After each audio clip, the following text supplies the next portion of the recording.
Hey, what's going on, guys? It's Sam here again from the TNR channel, and today, guys, what I'm going to be doing is I've realised all of my videos, I think all of them anyway, correct me if I'm wrong, one or two of them might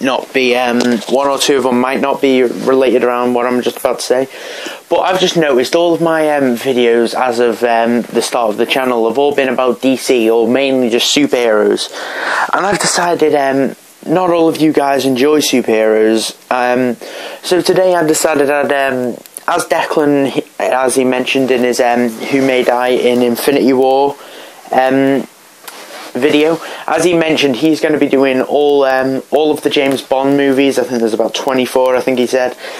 He's going to be doing all of the James Bond movies. He's going to be doing like quick reviews on all them. So I decided if he's just going to take a trip into movie history and just do a random reviews on a set of films, I thought, why don't I?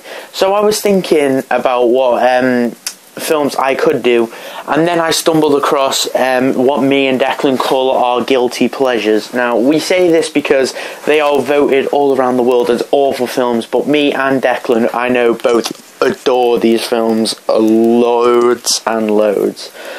Now, this is of course Micheal Bay's Transformers trilogy, as the title has suggested. So I'm going to start with the first one, and then I'm going to be working all the way up to Age of Extinction, and I'm just going to be going all up in the... I'm going to be doing one every day. So today I'm going to be doing one, tomorrow I'll be doing Revenge of the Fallen, 3, and then on, I think, is it Tuesday today? Yeah, and then on Thursday I'm going to be doing Dark of the Moon, and then finally on Friday, to wrap it all off, I'll be doing Age of Extinction. Now, so let's just, without any further ado, let's just, I'm not going to waste any time speaking, let's just get straight on to Transformers 1 and my review of it. So first, the plot. A quick overview of the plot of Transformers. Sam Witwicky, the main character of the original trilogy, so 1, 2 and 3, buys a car at the start of the film, and at the start, like a Decepticon, the evil Transformers come and destroy a military base, and Sam buys a car which ends up being an Autobot, and then he basically gets tied into the whole war of the Autobots and Decepticons, and eventually ends up becoming the key to everything, as he's found to have the main puzzle piece of finding the Allspark, which created the transforming being life. So he obviously gets tied into all that, and it's just a whole film about how the Autobots and Decepticons came to be, how they arrived on Earth, and just what happened basically for their home planet Cybertron to end up eventually being destroyed by the war that they'd all caused. And I'm not going to deny, guys, I absolutely love Transformers 1. The plot was really good and well thought out. I mean, I know some of you guys may even be laughing at me now because of how stupid you think the Transformers films are, but like I said, it's mine and Declan's guilty pleasure. We both adore the Transformers franchise and everything that comes with it. All the cheesy acting, which I think is just amazing, and just all the cheesy dialogue. Oh, it's just all brilliant. It just collides so well into a movie, and it's just next you've got the actors. Like I said, the actors really cheesy. You've got Shia LaBeouf as Sam Witwicky, very cheesy comedic actor. You know, he really brings the movie to life. I think it's just really funny, and I just think he was it's quite funny to just see how he starts, like how the Transformers start to adapt to human life, and Sam's obviously their main icon to follow.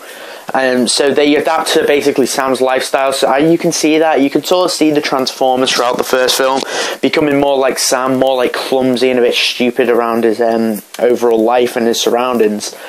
And I think it's just quite funny how Shia LaBeouf's just a really good actor in this film, and Megan Fox, not great as Michaela. You know, she just plays Megan Fox, really typical girl in distress, screaming all the time. Not great. And yeah, those are the two main actors. I'm not going to go through them all, obviously, because there was a lot of films. But next, let's go on to the characters. So I can't even remember his name, but the Sector 7 leader, he was hilarious. I absolutely loved him. I do know a lot about Transformers, guys. I've read the comics, I've watched the TV shows as I was growing up, and I just do love Transformers, and to see them on the big screen was amazing. And that was just a little side note, sorry, let's get back on track. So yeah, Simmons, that was it, Simmons. The Sector 7 leader, Simmons, he was he was a very funny character as well. Like Sam, he was a really clumsy character. He just fit in perfectly with the actors and the characters. They really contrasted the characters. They were all quite stupid and clumsy. And then, like I said, with the actors, you can sort of see the Transformers starting to act like Sam as time goes on, adapting to how he adapts to his surroundings. So, yeah, I just think you can see the Transformers, like Bumblebee is a perfect example. He's very clumsy throughout later films and even in this film. It's just very funny to see how they actually become like him. Right, guys. Next, you've got the villain. Now, the main villain of Transformers 1 is clearly singled out as Megatron. Now, Megatron's a villain in all of the Transformers films. Even in Transformers 4, he's reborn as Galvatron. But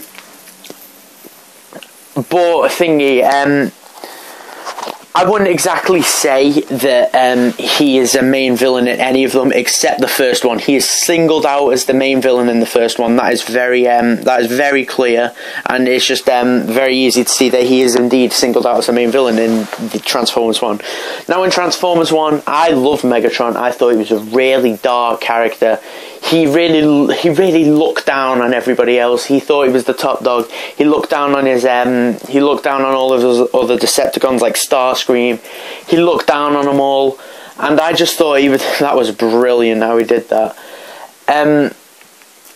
But yeah, I thought Megatron was a really good, well thought out character. They really brought him from his cartoon and comic book days, and they really made him like alive on the screen adaptation. So next you have the heroes. Now, the main heroes in Transformers are Optimus Prime, obviously the leader. You've got Ratchet, who's the medical officer, Ironhide, the weapons specialist, Bumblebee, who's obviously Sam's car, who's his guardian, and you've got Jazz, who's the lieutenant of the team. Now, all of these are really funny. I thought Jazz was the funniest. Me and Declan have both agreed in Transformers 1, Jazz really stole the show in this film.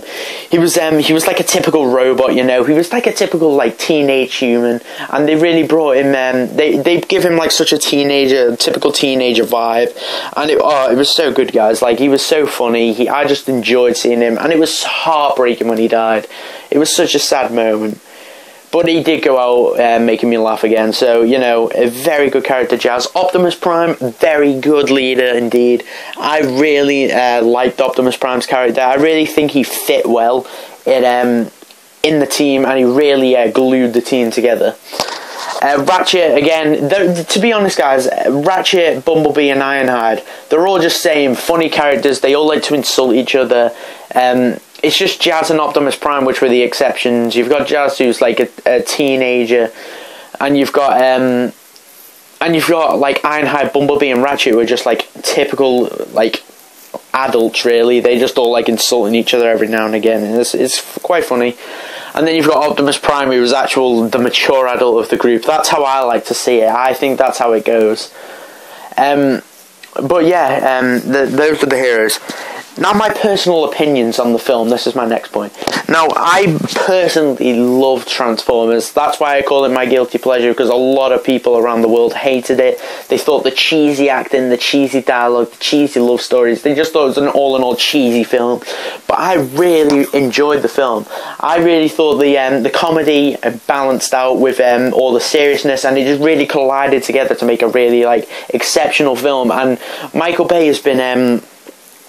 Bay has been down in his time as a director, but I really think he stole the show, and his Transformers films remain to be my favourite films from him of all time, and I think they will remain to be, as they are, one of my favourite film franchises of all time, only trailing like by Star Wars and Rocky and films as such as that. Now, rate out of 10. If I was to rate Transformers 1 out of 10, I would give it a 7.5. I really, really enjoyed the film, but it was the weakest out of the 4 films, I would say. Although, it's quite silly of me to say that, because apparently, even though the people hated it, they said Transformers 1 was the most, quote-unquote, bearable one, as I've read up on some reviews and comments of what people have put on the IMDb page of the film. People have put Transformers 1 as the only bearable one, but I don't find that true at all. I think they're all more than bearable, but Transformers 1 was a bit weak for me. I mean, I still loved it. It was still a great movie. I just think it's not as good as later films such as Revenge of the Fallen or Dark of the Moon. So yeah, guys, that was my review for Transformers 1. I hope you come back for tomorrow's Transformers 2 Revenge of the Fallen review, which I'll be doing after I watch the film tomorrow. And if you enjoyed, why not even give a like, or if you're new, subscribe. Thank you for all the positive feedback coming from all of our fans. Me and Declan really appreciate it. We think it's really good to get feedback from you guys, and actually asking. We got somebody yesterday actually asking for tips on how to start a YouTube channel, and that actually really that was really good of that fan. I really enjoyed that. It was really good to read his comment and reply to it. And yeah, guys, thank you so much for the support we've been getting. I know it doesn't seem like a lot. I think we're only on like 5 or 6 subscribers now, but still, guys, I think it's a really good milestone. And anyway, guys, thank you for watching this episode of TNR, and I hope you come back for our next one. So goodbye, guys.